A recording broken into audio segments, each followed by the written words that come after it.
«Крымский вечер» на радио Крым Реалии.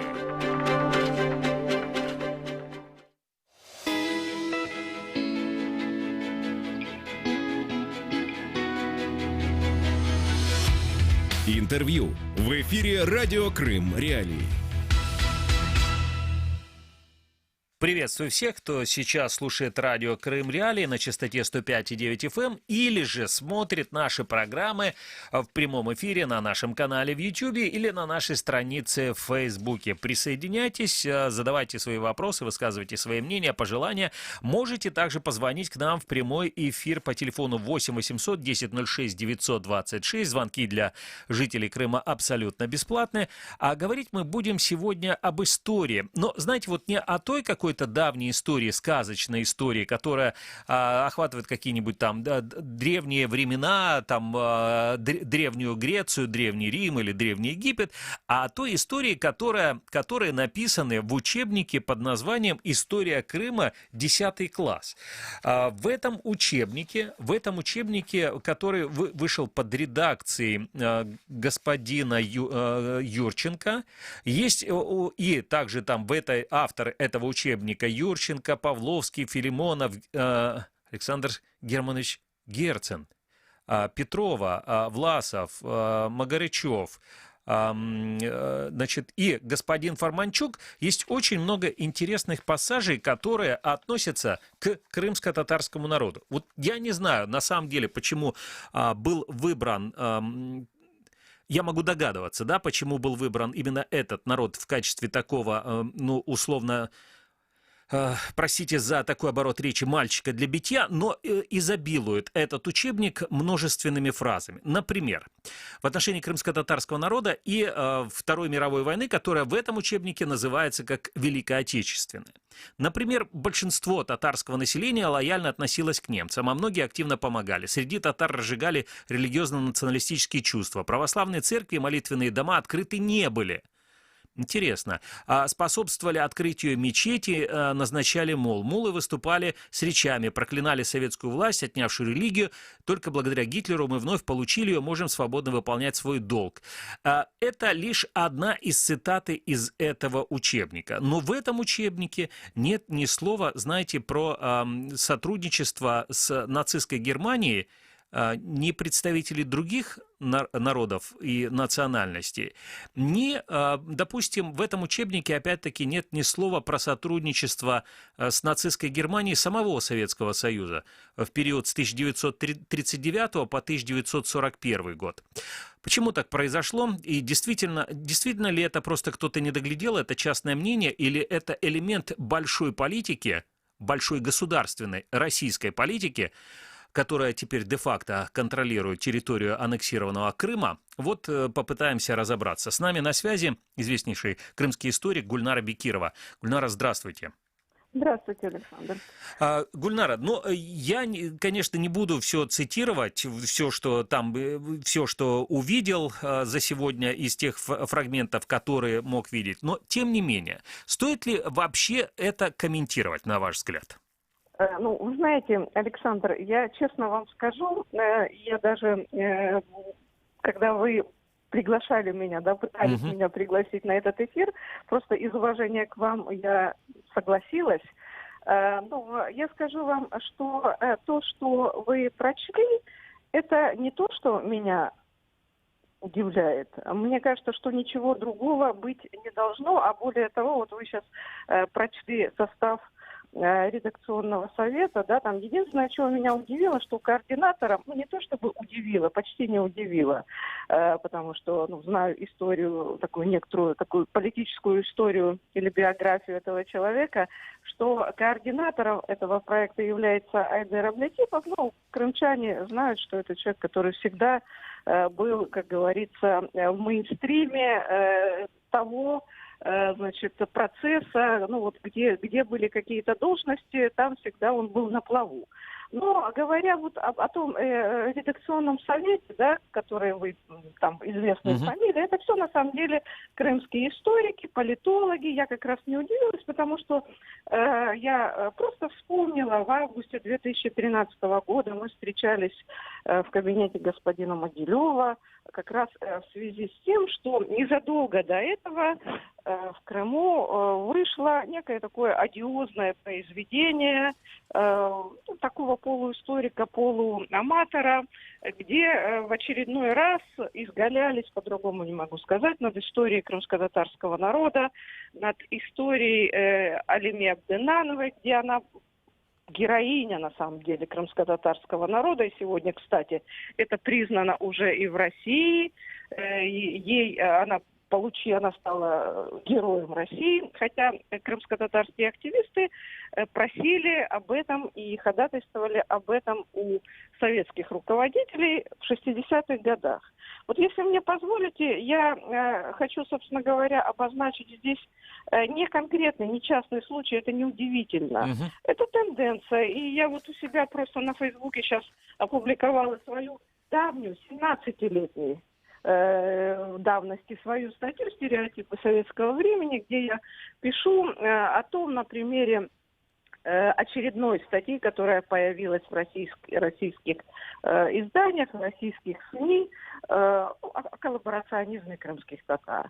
И вот тогда у Могилева мы собирались, вот та же группа тех же людей, должен был быть сформирован редакционный совет.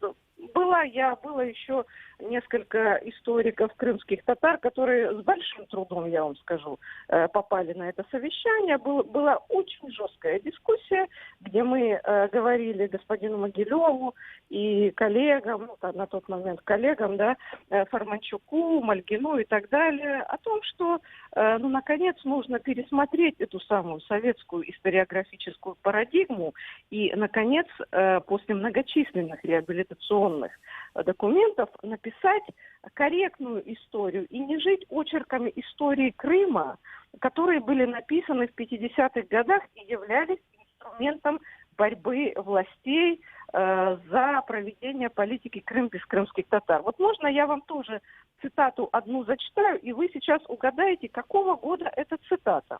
На стороне фашистов татары воевали до последних дней борьбы за освобождение Крыма, имевшие место в годы Великой Отечественной войны, факты предательства никем не опровергнуты. Вот как вы думаете, что это за документ и какого он года? Вот какой давности? А я рискну предположить, что это либо конец 80-х, либо даже начало 90-х годов. Так вот, это, я цитирую, документ примерно февраля-января 1967 года, подготовительный документ к так называемому реабилитационному указу о крымских татарах, а ответ прост. Он тоже в этой самой справке. В настоящее время Крым полностью заселен. Обратное переселение в Крым представляется невозможным. Это вызвало бы дезорганизацию производства и нормальной жизни местного населения. То есть уже тогда и во всех 50-х, в 56-м году оправдывали таким способом. Гульнара, я понимаю, да вот просто, к сожалению, тоже наше время в эфире не безгранично, но я хочу вас спросить как историка. Ведь дело в том, что были депортированы в 43-м, 44-м году не только крымские татары, я сейчас имею в виду территорию Советского Союза, подверглись депортации и калмыки, и чеченцы, и ингуши. Ну, вы лучше знаете, да, какие народы были депортированы. Но большинству из них все-таки удалось вернуться вот уже после смерти Сталина. Есть ли у вас данные, вот их по-прежнему точно так же российская пропагандистская машина продолжает называть предателями, постоянно писать о том, что вот почему их так справедливо в кавычках имеется в виду, справедливо с точки зрения советского государства выселили с территории там, где они жили, или нет? Или в отношении других народов риторика современного вот эта российская машина, она поменялась? Ну, давайте, Александр, за недостатком времени, это очень интересный и большой разговор, значит, давайте за недостатком времени я просто приведу пример с фильмом о депортации чеченцев. Он был запрещен на территории Российской Федерации, и вы, конечно же, помните усилия там, консула российского, тогда еще на де-факто и де-юре, значит, в рамках украинского Крыма был снят фильм «Хайтарма», и сколько усилий стоило российскому генеральному консулу, чтобы не допустить на премьеру российских там соратников по небу Амедхана Султана. По сути, это вообще-то был фильм о депортации. И я хочу вам сказать, что, конечно же, это тот дискурс, который очень не нравится современным российским властям, и мы, конечно, с вами прекрасно понимаем, почему. Потому что это не просто наследники Сталина, это лучшие ученики, это ученики, которые усовершенствовали репрессивную машину. И, конечно же, Сталин в рамках вот этой парадигмы, это, конечно, эффективный менеджер, это, конечно, человек, который многое сделал для России, поднял там Советский Союз с колен, выиграл войну. Но я хочу сказать, что это на самом деле наработки все-таки второго, а может быть даже в большей степени и третьего срока Путина. И я здесь, конечно, не могу не бросить укор нашему украинскому государству, что все-таки в определенном смысле мы тоже здесь шли вот в рамках вот этой самой советской историографической парадигмы.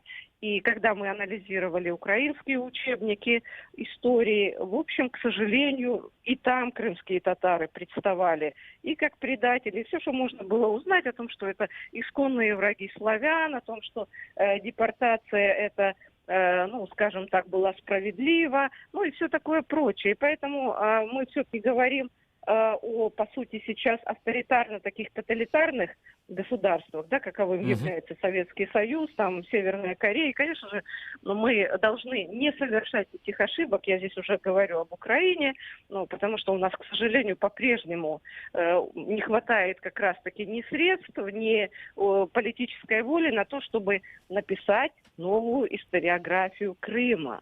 Мы сегодня здесь очень значительное количество историков-крымоведов, таких как Сергей Громенко, ну и так далее. Мы его включим сегодня обязательно в нашу программу тоже, да. Которые могут это сделать, да. Усилия есть, но, как всегда, не хватает такой мелочи, как деньги и политическая воля. Что касается российских усилий по, ну, скажем так, очернению, это я мягко сказала, да, крымских татар, это будет продолжаться. Хорошо, что крымско-татарские активисты выступили с таким, ну, я бы сказала, серьезным заявлением, потому что, ну, разумеется, это все уже давно опровергнуто серьезными историческими исследованиями, да. Все прекрасно знают, книга памяти Автономной Республики Крым полна имен крымских татар, и там буквально там через 2-3 строчки эти самые имена. Очень много пропавших без вести, очень много погибших. Да, были коллаборанты, так же, как и везде. Кому интересно, пусть посмотрит мою вот эту самую статью 17-летней давности. Я ее специально бросила на Facebook вместе с анонсом вашего эфира.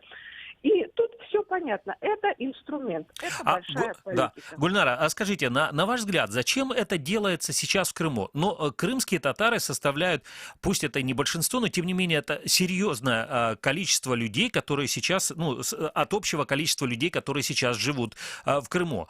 И я просто, ну, себе с трудом могу представить, когда дети приходят в школу, вот, и открывают этот учебник, а там написано вот, и вот у тебя в классе несколько крымских татар, а там написано: крымские татары — это народ-предатель. Но как можно говорить вообще о педагогике какой-то? Для чего это делается в школе? Я еще могу понять, ну, даже там пропагандистскую машину, которая работает со взрослым населением, но в школе... Нет, ну, Александр, со школы все начинается, понимаете? Мы точно так же приходили, люди моего поколения, и читали в этих самых учебниках истории, что крымские татары — это враги и предатели. Точно так же... А как вы к этому относились тогда? Как вы это воспринимали? То есть вы спрашивали у родителей, так это или нет? Или просто протестовали как-то, говорили, это неправда? Нет, говорили, конечно, а особенно, кстати сказать, ближе к Крыму, вот эта самая, ну, борьба, скажем так, детей за свои, по-другому не могу сказать, за свою идентичность, она еще усугублялась. Потому что, например, когда я это читала, у нас, например, в Запорожской области, у меня вообще был там интернационал, да, в моей Мелитопольской школе, там особенно, эту тему не развивали. Но в Крыму, где уже было небольшое количество крымских татар в классах, это, просто было действительно очень травматично для людей, которые там жили, мы знаем, да, то есть это детей доводили до слез учителя, которые говорили, что, вы же, понятно, да, вы же из семей предателей, вы тут вообще, что называется, непонятно, почему вы тут оказались, почему вы тут живете. И вот это все как раз понятно, потому что тоталитарным, авторитарным режимам нужен вот этот враг. Точно так же, всем понятно, да, мы каждый день узнаем, сегодня это так называемый четверг, и все прекрасно знают, что в четверг с обысками приходят и с арестами к крымским татарам. Мы это очень хорошо знаем. И нужен враг. Любой такой хромой экономики всегда нужен враг, причем четко обозначенный. Таковой в Крыму это крымские татары. По-моему, все уже это знают. Точно так же, как в Советском Союзе тоже были крымские татары.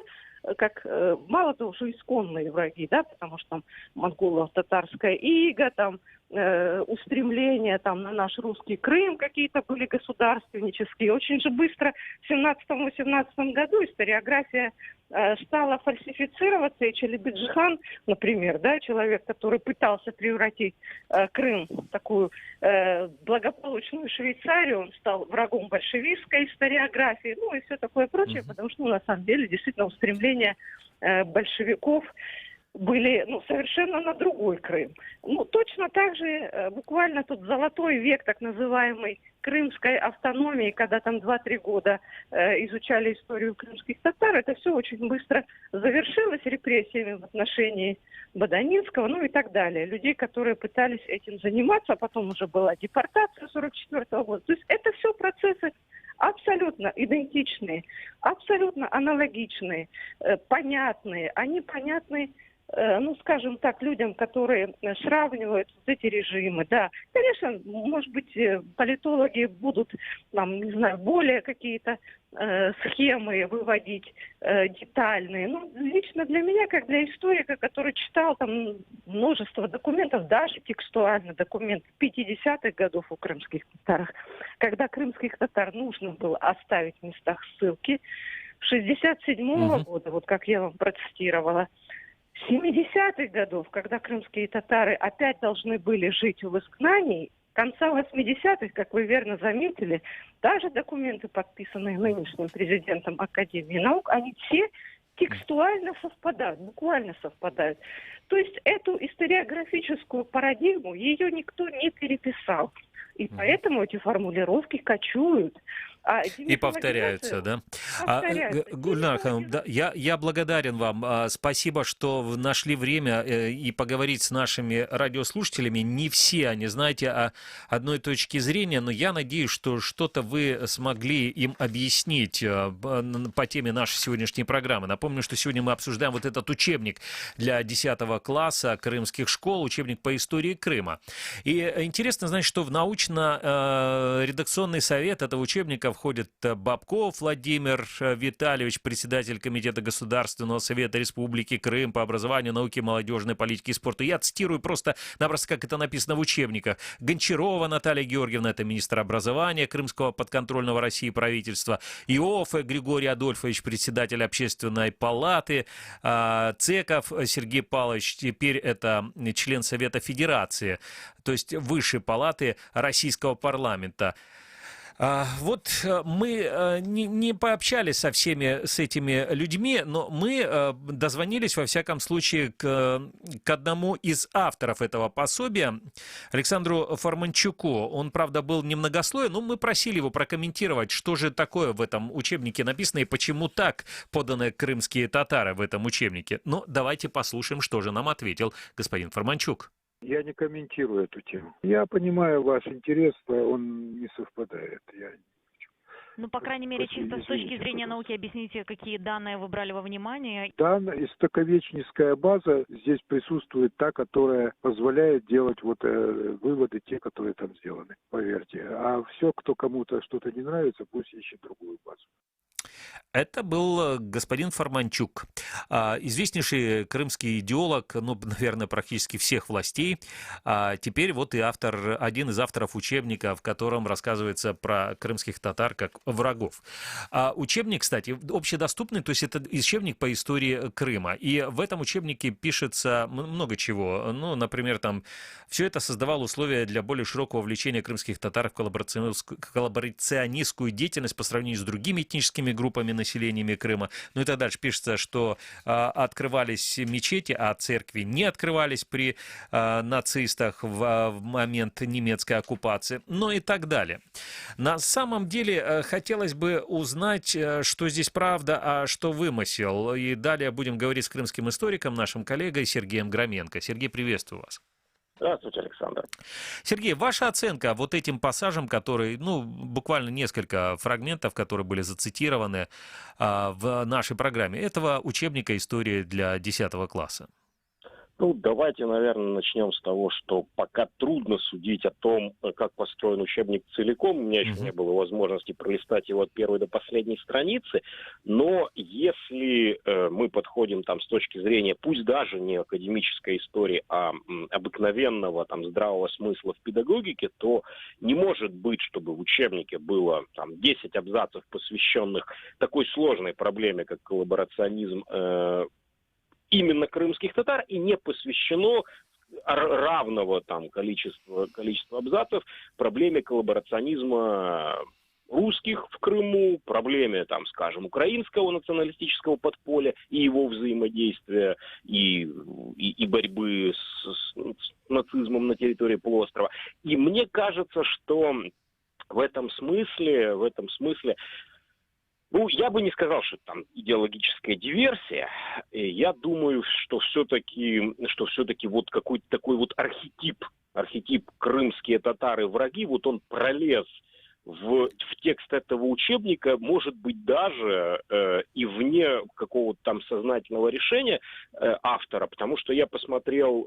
Сергей, я же зацитировал сейчас, тут в научно-редакционном совете этого издания, тут ИОФ, ЦЕКов, министр Гончарова, то есть, или тогда можно сделать вывод, что просто-напросто Гончарова ничего не читает, то, что ей положено читать, эти учебники? Скорее, я сильно сомневаюсь, что кто-нибудь из редакционного совета взял на себя труд и ответственность прочитать этот учебник и вынести по нему решение, а скорее подмахнули, завизировали, поставили печати и отправили в типографию. И более того, это обычно на самом деле практика, когда чиновники находятся в редакционных советах учебников. Тут даже проблема в другом. Автором этого раздела в оглавлении обозначен Сергей Юрченко, который занимает сейчас в так называемом КФУ и должность проректорскую, и является доктором политических наук и специалистом. Я его, в принципе, знаю. Это же специалист по международным отношениям. Его тема, которой он всегда занимался, это Ялтинская конференция, да потом палестинская проблема 47-48 года. И несмотря на все это, ему приписано все. И военные действия, и коллаборационизм, и партизанское, и подпольное движение. И у меня закрадывается такое ощущение, что где-то, может быть, не все, что там написано, писал лично он, а кто-то просто из людей, которым было поручено это неофициально сделать, воспользовался какими-то старыми, еще идущими от советских времен, текстами, наработками, может быть, свою какую-то линию прогнул. И в результате получилось так, что уважаемый человек с большими степенями и репутацией обозначен как автор. Ко всему этому тексту, может быть, я не говорю, что это обязательно так, может быть, он и не прикасался, и в результате пролезает сделанная каким-то третьеразрядным чиновником, клерком, какая-то такая дикость, которая не должна ни в коем случае быть пропущена академическими учеными, но просто проходит, потому что это первый учебник по истории Крыма, который вообще есть, и И вот так вот и получается, что вместо того, чтобы подходить к этому вопросу максимально осторожно, подходят так, как будто ответственных нет, и никто там не найдет виновных и тому подобное. В общем, это очень трудно. Понятно. Сергей, тогда такой вопрос. А как вообще стоит рассказывать об истории ученикам школ, пусть даже и старшеклассникам? Вот о той истории, которая происходила во время, например, во время Второй мировой войны. Потому что, во-первых, там, я так понимаю, что о Второй мировой войне в этом учебнике вообще ничего не сказано. Да? Там сказано о Великой Отечественной войне. И в том числе все это приводятся примеры каких-то событий во время Великой Отечественной войны. Но история, она ж неоднозначная штука, да, и много самых разных событий, и можно по-разному на них смотреть. Ну, в данном-то случае мы же прекрасно понимаем, что если учебник посвящен истории Крыма, то как бы я себе слабо представляю, как в него войдет вся Вторая мировая от Мадагаскара до Окинавы, но тем не менее, все-таки уже само наименование Великой Отечественной определяет, что перед нами речь идет о таком вот возрождении официального советского дискурса. Ни для кого, в общем-то, не секрет, что в современной России культ победы превратился уже в такой религиозный, и поэтому в учебниках он тоже воспроизводится по этой матрице. Хорошие мы, плохие они, и мы их победили, это совершенно заслуженно, а все, кто не с нами, те против нас и враги. И если мы бы поставили вопрос, как нужно рассказывать историю в школах, то однозначного ответа, конечно, нет. Вот сколько есть крупных национальных государств со своей академической и учебнической школы, столько есть разных подходов. И, конечно, в зависимости от того, по какую сторону фронта находилась страна, в зависимости от того, насколько она там была вовлечена и сколько понесла потерь, эти рассказы будут отличаться. Но единственное, что можно сказать общего для всех, это то, что надо говорить правду. Вот как бы это дико и банально ни звучало, нужно говорить правду. Потому что в современную эпоху, в эпоху интернета, в эпоху свободы, скажем так, типографий, когда можно найти на любую, даже самую безумную точку зрения десяток книг, которые ее подтверждают или опровергают, пытаться манипулировать в учебнике бессмысленно. Дети, которые захотят узнать, они все равно узнают. И очень наивно полагать, что вот если мы там напишем в учебнике, что крымские татары все как один плохие, возмущение в социальных сетях не дойдет до учеников, которые решат потом в этом разобраться. Но вот, Сергей, да, сейчас, одну секунду. Мы сейчас еще послушаем крымского юриста Элинуру Янгулатову. Она обратилась к подконтрольному Кремлю министру образования Крыма с просьбой изъять вот этот российский учебник «История Крыма для 10 классов» под редакцией Юрченко из-за некорректных и провокационных формулировок в отношении крымских татар. Давайте послушаем, что она рассказала в комментарии моим коллегам. В этом учебнике достаточно нетолерантные, агрессивные, местами, на наш взгляд, экстремистские высказывания в отношении крымско-татарского народа в период Великой Отечественной войны. Но это, как всегда, слова-маркеры, слова-штампы, предатели, коллаборанты, сотрудники немецкого фашистского режима и так далее. Что очень сильно зацепило, то, что эта информация выложена, опубликована в учебном пособии, которое предназначено для школьников 10 класса, и при прочтении даже специалистами, которые не являются этническими крымскими татарами, в первую очередь бросается вот эта нетолерантность, вот эта агрессия, которая льется со страниц данного учебного издания. Поэтому нами, коллегами, юристами, адвокатами, было составлено предварительное заявление на имя Натальи Георгиевны Гончаровой, это министр образования Крыма, и направлено пока по электронной, сегодня по обычной классической почте в ее адрес. А также сегодня были поданы заявления в Министерство внутренних дел Крыма, в Центр противодействия экстремизму по поводу того, чтобы провести проверку о наличии факта высказывания экстремистского характера в данном учебном пособии.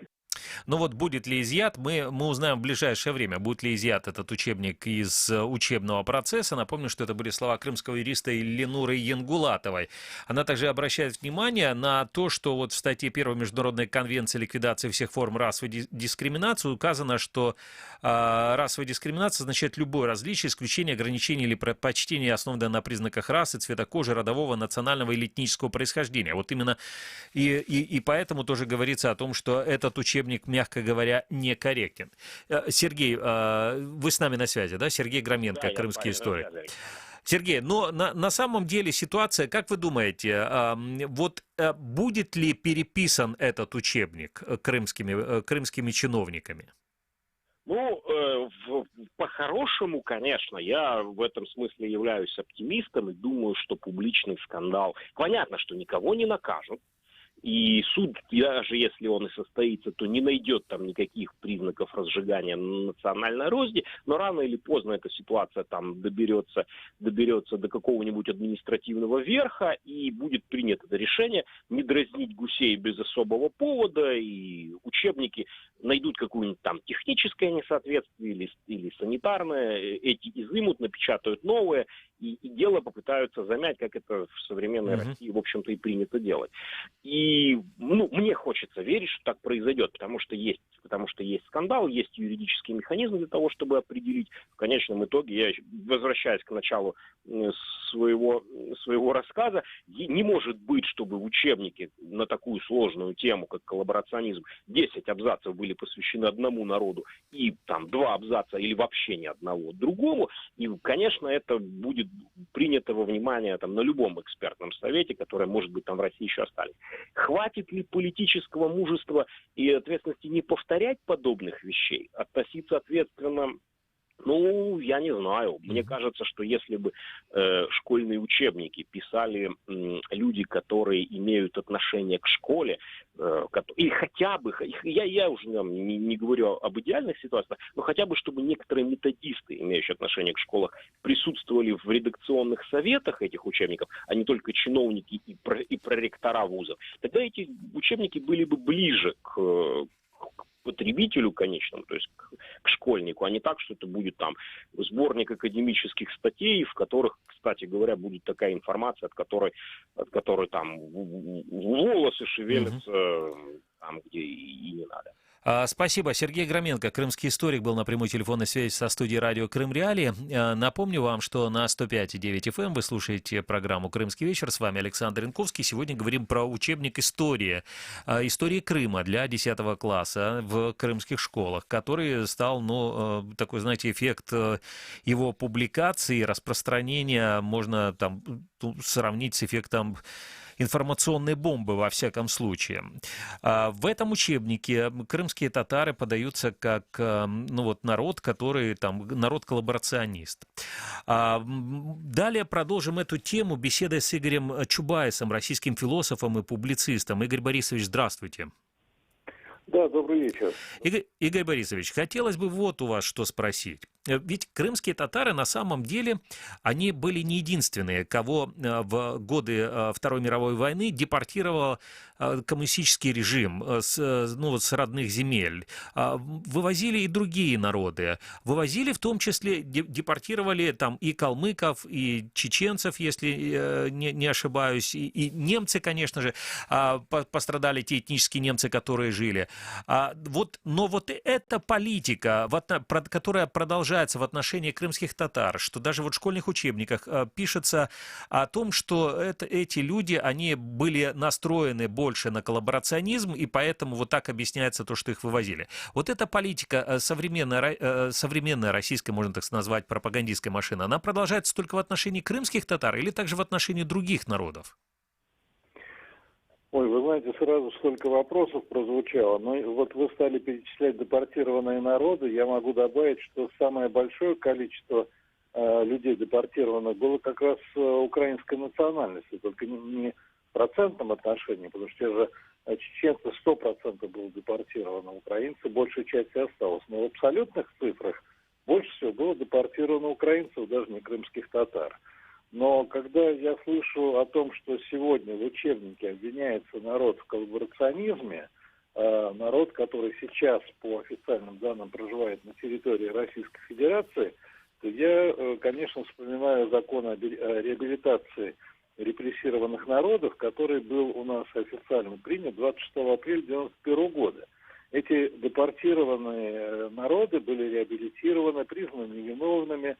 Целый ряд льгот они получили, там год депортации за 3 года трудового стажа, увеличенную пенсию и так далее, и так далее. То есть тот, кто сегодня возвращается ко времени до признания виновности государства в депортации, вот просто нарушает российское законодательство и российское право. Поэтому, если это как бы бандитская власть, она делает все, что угодно. Если государство правовое, оно обязано делать соответствующие выводы и признать авторов учебника абсолютно открытыми экстремистами. Но это если смотреть с точки зрения российских законов нынешних. Если же смотреть с точки зрения истории, то ситуация еще более сложная, еще более запутанная. Вот вы спрашивали, будет ли переписан учебник. Вот у нас нет никакой истории, она непрерывно переписывается. И огромное количество фактов, которые известны, они не выстраиваются в единую цепь. Вот обвинять крымских татар в сотрудничестве, но я не буду там рассказывать историю Амитхана Султана, героя Советского Союза, крымского татарина и так далее. Но ведь именно Сталин, именно с Гитлером подписал договор 23 августа 1939 года и был его верным другом до 22 июня 1941 года. То есть сотрудничать с Гитлером начали не крымские татары, а начал товарищ Сталин. Причем после подписания этого договора и секретного протокола, который долгое время, 50 лет скрывали, тот, кто критиковал Гитлера, отправлялся в заключение. Причем находился в заключении до 41-го и даже до 42-го года, потому что Гитлер был другом СССР. Потом, после 41-го, оценки поменялись. Ну и все, что касается войны, настолько запутано. Ведь мы же не разбираем такую важнейшую вещь. Якобы там кто-то из крымских татар сотрудничал. Но ведь во время уже первого выступления Сталина 3 июля 1941 года он обратился ко всем братьям и сестрам. Не товарищи коммунисты беспартийные, а братья и сестры. И с этого момента начался демонтаж всей коммунистической идеологии. Были введены русские ордена, была восстановлена православная церковь, был распущен Коминтерн, был создана антигитлеровская коалиция и так далее, и так далее. То есть сам Сталин отказался от коммунистической мифологии, потому что за эти мифы ни один солдат не встал бы в атаку за ГУЛАГ и за колхозы. Во всем этом никто не хотел и до сих пор не разобрался. И сама эта война, которая у нас изображается, раньше нас учили, что Великий Октябрь – главное событие 20 века, а сейчас учат, что Великая Победа. Мы спасли мир от фашизма. Но возникает огромное количество вопросов. Ведь Сталин говорил, это сталинские слова, без помощи США и Англии Советский Союз не выдержал бы напор Третьего Рейха и проиграл бы в этой войне. Так кто победил? В этой войне Сталин сказал, мы потеряли 7 миллионов. Хрущев сказал 20 миллионов, Брежнев сказал 25, Горбачев 27, а 2 года назад Госдума заявила, что мы потеряли 42 миллиона человек в Великой Отечественной войне. А в Первой мировой, на 20 лет раньше, 700 тысяч человек. То есть в 60 раз больше потеряли в Великой Отечественной, чем в Первой мировой. Разница между ними 20 лет. То есть огромное количество вопросов. Война не разобрана, не проанализирована, мифологизирована. И то, что существовала русская освободительная армия во главе с Власовым, то, что существовала РОНА из Локотской республики, и то, что больше миллиона российских граждан перешло на сторону противника, ничего подобного не было в русской истории. Ни в 812 году, когда Наполеон шел на Москву, русские с ним не входили в армию Наполеона. Никогда кайзер напал на Россию в 14 году, немецкий кайзер Вильгельм. Русские не воевали вместе с немцами, не воевали против немцев, не считая Ленина, который предал страну и получал деньги от немецкого командования, совершил переворот 25 октября на немецкие деньги. То есть огромное количество вопросов нерешенных, поэтому история официально непрерывно переписывается, а вопросы остаются. Угу. Игорь Борисович, еще один вопрос. Скажите, а вот вы упомянули про Локотскую республику, да, если не ошибаюсь. Это те территории, на которых, это этнические русские, да, которые такая форма, не знаю, там, государственности, можно было сказать, во время Второй мировой войны, которые были не подконтрольны там коммунистической идеологии. Вот что было с ними, с этими людьми? Их тоже целиком выселяли с тех территорий, где они жили, или нет? Или там только вот отдельно каких-то коллаборационистов? Нет, там немножко другая была ситуация. Во-первых, я был несколько лет назад в городе Локоть, он существует в Брянской области теперь, и был в этом музее. И я спросил у сотрудников музея, скажите, а почему у вас портрет Ленина, фотография Сталина? Они мне сказали, это же наша история. Я спрашиваю, а почему у вас нет ни одного документа о Локотской республике? Не отвечают, а зачем нам такая история? Вот такое отношение к нашей истории. Теперь, что касается людей, которые жили на территории Локотской республики. Там не было после окончания войны, после того, как туда пришли российско-советские войска, перед этим там было организовано очень сильное партизанское движение. Летчикам командовали, что когда они летают над этой территорией, они должны быть особенно, так сказать, готовы к бомбометанию, уничтожению и так далее, и так далее. Но на самом деле, когда в 1943 году наши войска подошли к территории вот этого самого Локтя, то немцы подали составы, и все, кто был готов и хотел, сел на поезд и уехал сначала в Белоруссию, а потом их следы теряются в Германии. Они были вывезены немцами в Германию. Что с ними, как это закончилось, где они находятся, неизвестно. Но я могу такую экзотическую деталь вам назвать, что когда я был в Локте, я старался поговорить там с разными людьми, с теми, не только сотрудниками музея, но и с ветеранами, старожилами. Мне рассказали про одного старичка, который все время получал какую-то пенсию на почте. И когда в конце концов у него спросили, слушай, а что за деньги ты получаешь? Ну, он сказал, я же был в Локотской республике, вот я за это деньги получаю. То есть Ясно. Структуры могли остаться. Спасибо. Игорь Чубайс, российский философ и публицист, говорил с нами по телефону. С нами это со студии радио «Крым Реалии». Напомню, что предметом для нашей сегодняшней беседы послужило издание и раздача этого учебника по крымской истории для десятиклассников крымских школ. И на этот учебник уже отреагировал и Рифат Чубаров, глава Меджлиса крымско-татарского народа, народный депутат України, на своїй страниці в Facebook. Власне, хтось іншого чекав від російських окупантів, тільки замість ах і ох робимо належних висновків. Перше, російські окупанти в усі часи на всіх ними захоплених територіях головним об'єктом своїх злочинів завжди визначали корінні народи цих територій. Кримські татари не виняток. Досить озирнутися на трагічні періоди нашої історії, які практично не переривалися з моменту першої анексії Криму Російської імперії в 1783 році. Ну і далі сьогоднішні гидоти російські окупанти в окупованому Криму здійснюють з єдиною метою – остаточно видавити кримсько-татарський народ з його історичної території. Простіше кажучи, вони впевнені, що насильницькими викраданнями, вбивством молодих кримських татар, обшуками і погромами осель кримських татар, незаконними арештами і судилищами, і приниженням національних почуттів і багатьма іншими гнустостями їм вдасться зламати кримсько-татарський народ і поставити його на коліна. Ну і на цьому будемо завершати. Всего вам доброго.